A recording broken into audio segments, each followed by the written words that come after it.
My name is Asiwaju Bola Ahmed TINUBU, and you're watching Things We Know and Things We Don't Know About Tinubu, a program where we bring great personalities to share things about His Excellency Asiwaju Bola Ahmed TINUBU. And today with me is the Honorable Minister. But let's hear him introduce himself better. Thank you. My pleasure. Can you please introduce yourself for the benefit of our viewers, please? Well, my name is Festus Keyamo. I'm a legal practitioner, principally, originally. I'm a senior advocate of Nigeria, a member of the Inner Bar. I'm also a fellow of the Chartered Institute of Arbitration, UK. I'm the present Minister of State, Labour and Employment of the Federal Republic of Nigeria. I'm also the Director of Public Affairs of the Tinubu Presidential Campaign Council and the Chief Spokesperson of the entire Campaign Council. Thank you so much, sir. Thank you. It's really nice having you on the show. Thank you. So, things we know and things we don't know about Tinubu. What would you like to share? Like, what would you really want people to know about His Excellency Asiwaju? I think we should start from where I think that our younger ones, the Gen Z generation, should know where they should start from in terms of the knowledge of who Asiwaju Bola Ahmed TINUBU is. For those who are old enough in this country, there's no gray area about Asiwaju. Those who hate him, hate him. Those who like him and who are in the majority, they like him. But the much younger ones, perhaps they need to be told more about Asiwaju, because most of the impressions they have about him are from what they read, what they have been told, without having actual knowledge of some of the things that he did. You know, the younger generation now, they don't understand what military rule means. They have no knowledge. Just like when you tell them that there was a time we lived in a world where there was no social media, there was no telephone. And they will look at you as if, what are you talking about? How can a world exist without social media? How can a world exist without mobile phones? And so perhaps they will also ask, how can a world exist with a government that was not elected, with a government made up of military boys that just shot their way into power? But that is the truth. There were such successive governments like that in Nigeria. So we need to tell them. We need to tell them that at that time when there were successive governments like that in Nigeria, military governments, that what they enjoy today in terms of tweeting anything, posting anything,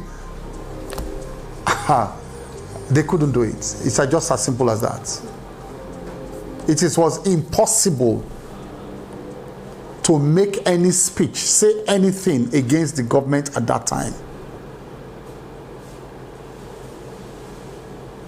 And it was under that kind of circumstance that rose a shining star called Asiwaju Bola Ahmed TINUBU.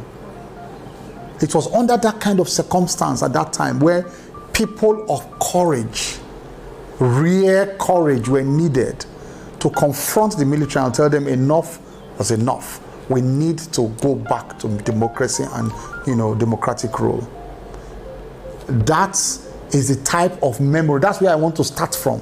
I've left out deliberately his private, life in terms of, when he worked in Mobile, and all of that. I've left all that.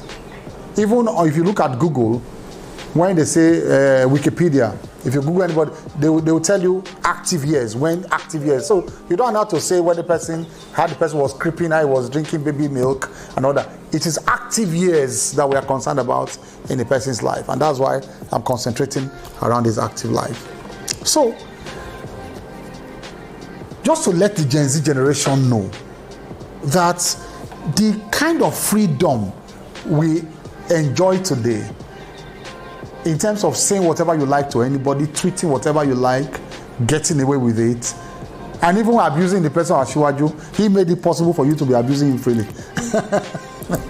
He made it one of those. He was one of those titans. And all his competitors now, were nowhere to be found close to such effort at all. They were either busy minding their private businesses or even betraying the cause, like Atiku. Some were minding their private businesses, like Obi. He was nowhere near democratic struggle. He was even not even in the corridor. He was not in the corridor at all.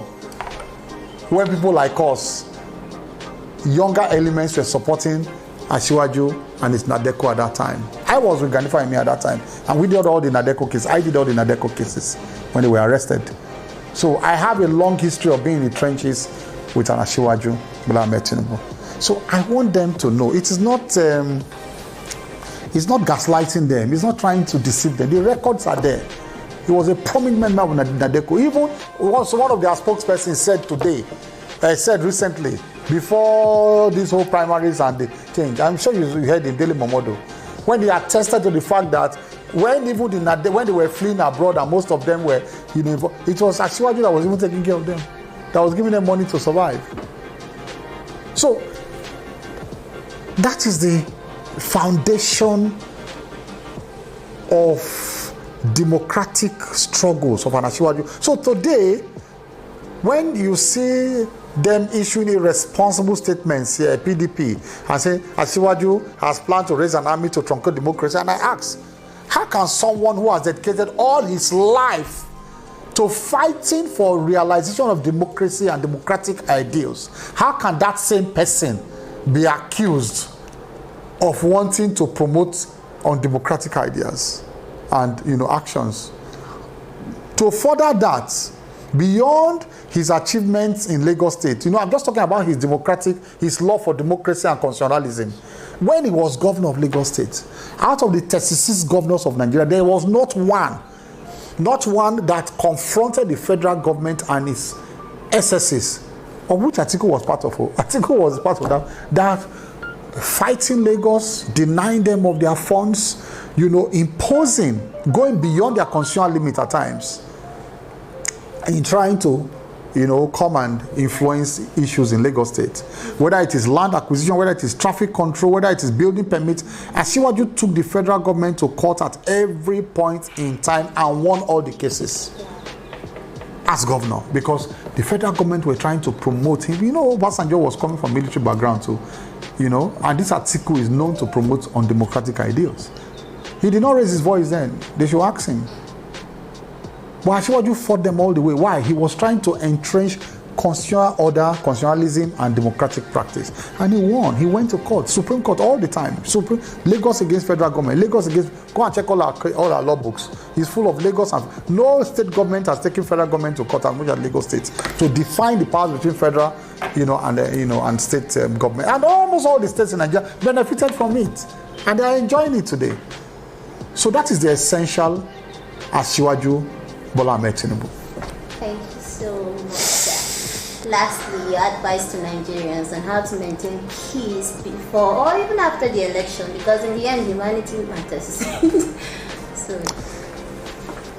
Well, it's just to let those who are not old enough to know that to get to where we are today, we came through a very long road. So like we say in Warri, let me break it down for them. When their blood is hot now, make them cool down now. Their blood is hot now. Our blood hot past so before. They did learn. I'm sorry to say it, but you yourself, people who are old enough, they know us sitting down here. When I see some of them doing gra, they did learn where we did. They were throwing me in prison almost every month, every day. I was restless. We came a long way to be where we are today, fighting for our democracy.